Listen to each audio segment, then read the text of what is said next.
ibu salah. Ibu kalau Fatihahnya salah, ibu sholatnya kagak diterima.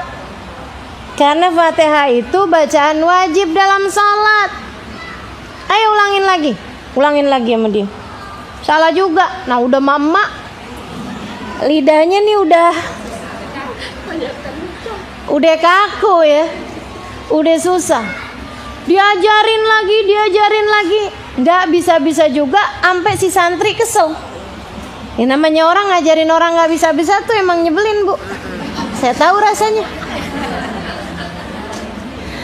Ibu-ibu ngajarin anaknya sendiri aja kalau nggak ngerti, suka nggak sabar ya, Bu. Aduh, lo gimana sih? Coba makanya, gitu kan? Jadi nih si santrinya kesel nih. Ibu, makanya ibu yang bener nih, liatin mulut saya nih, Bu, liatin. Diliatin dia.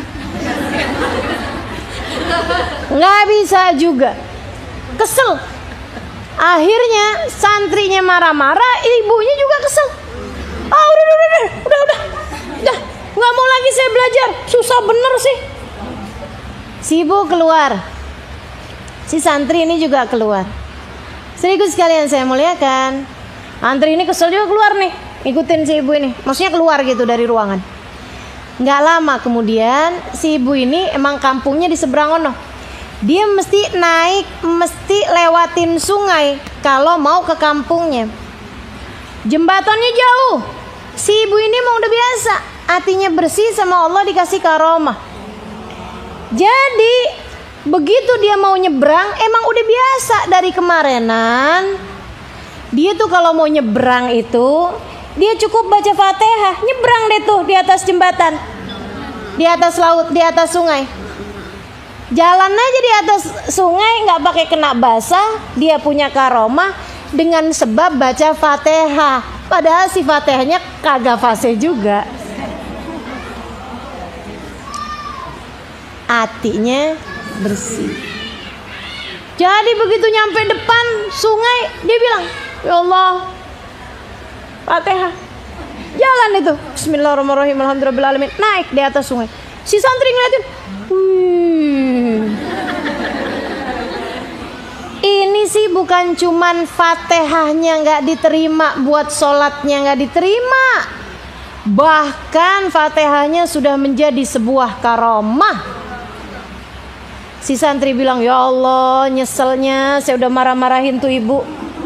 Padahal mestinya saya itu lebih sabar, sehingga saya punya andil dalam kebaikan ibu ini. Kenapa saya biarin hati saya kotor dengan ada kekesalan sama si ibu ini. Tapi sekarang ibunya udah jalan tuh nyelusurin sungai. Gimana cara saya? Saya kalau mau ikutan kayak gitu juga nyemplung. Si santri mikir kayak begitu, si ibu mikirnya lain lagi. Ya Allah, gak sabar bener belajar. Ini saya penyakit hati nih. Kenapa bisa saya gak sabar belajar? Hati saya belum terdidik nih. Kenapa saya gak bisa lebih sabar, lebih tahan? Anak muda itu marah-marah. Nih wajar aja. Namanya saya gak ngerti-ngerti, gak bisa-bisa. Coba dah ya Allah, kasih saya biar bisa nyebutin huruf Bo. Ya Allah, ajarin saya ya Allah. Ajarin saya ya Allah. Balik lagi si ibu ini. Udah nyampe di seberang sungai, balik lagi. Fatihah, jalan lagi. Jalan lagi di atas sungai. Dia ketemu santri yang tadi. Nak, saya nyesel nak. Ayo dah nak, ajarin saya lagi nak. Si santrinya bilang, ya Allah Bu, alhamdulillah ibu balik lagi. Saya juga nyesel. Saya juga nyesel. Kenapa enggak sabar ngajarin ibu? Maafin saya ya Bu ya. Ibunya bilang, maafin saya ya nak ya. Yuk kita belajar lagi. Ah gitu. Orang tuh kalau hatinya bersih enak aja. Kan gitu ya? Orang kalau hatinya bersih enak aja. Emang ibu-ibu sekalian, udah tuh bekal banget deh yang namanya punya hati yang bersih. Punya hati yang selamat, punya hati yang jernih, punya hati yang gak ada ngeres-ngeresnya, punya hati yang gak ada sampah-sampahnya, punya hati yang gak ada penyakit-penyakitnya. Itu dah cara bahagia hidup dari dunia hingga kelak di hari akhirat. Di hari akhirat. Ada lagi nih santri nih ceritanya nih. Ada santri beberapa orang, 5 orang gitu deh sekitar, lagi liburan. Dengar ceritanya ada seorang syekh terkemuka, lagi musim liburan pesantren nih ceritanya. Ada syekh terkemuka, mereka mau pergiin ke sana. Pergi nih 5 santri, melewatin perjalanan, hutan, lewatin ngarai, lewatin gurun pasir, sampai nyampe juga di tempatnya si syekh ini. Perjalanan panjang, berjam-jam teman-teman saya sekalian. Alhamdulillah. Sampai nyampe ke tempat santri ini tadi. Saat malam-malam hari, syekh ini nemuin. Saat mereka baru datang juga udah ditemuin. Seneng syekhnya. Masya Allah, ada santri datang kemari, saya tinggal di kampung. Sampai didatengin ya mas santri-santri. Masya Allah, bener nih santri nih, nyari berkah, nyari doa dari orang tua kayak saya nih, sampai menempuh perjalanan berapa lama. Ditemuin sama si syekh ini tadi, sama kiai ini tadi.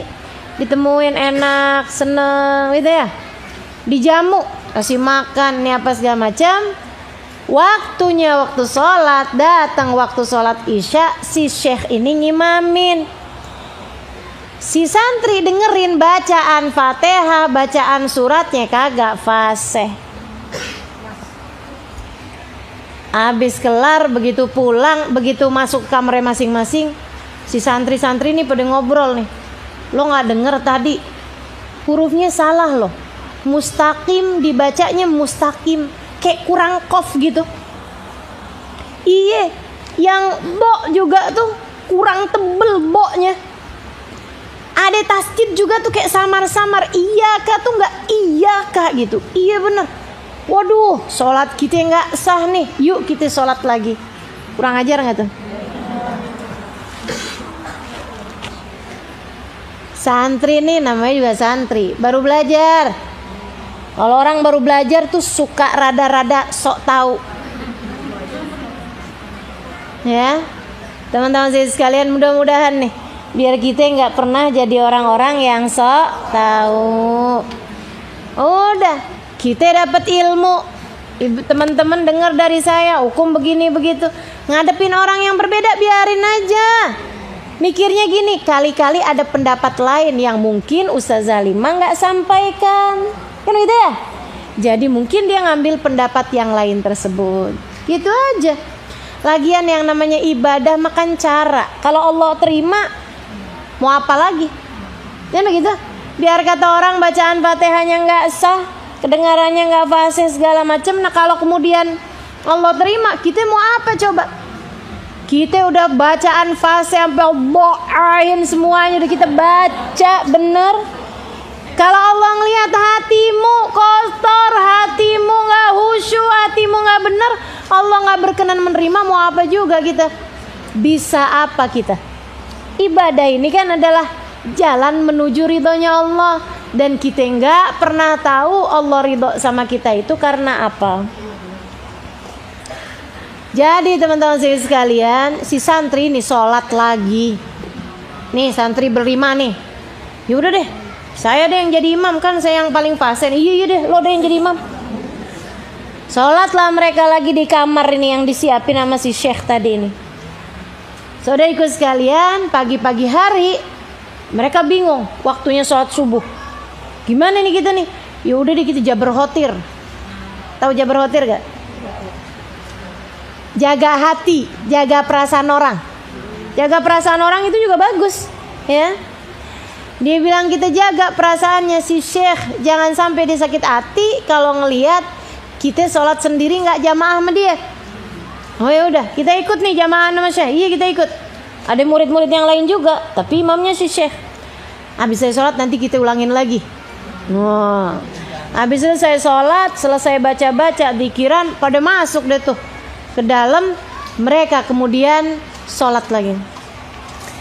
Mereka berencana mau tinggal di tempatnya syekh ini, belajar berguru 3 hari.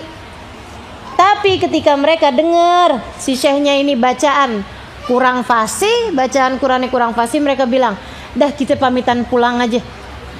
Gimana mungkin kita mau belajar dari seseorang baca Quran aja nggak fasih. Nah ini nih, Padahal yang namanya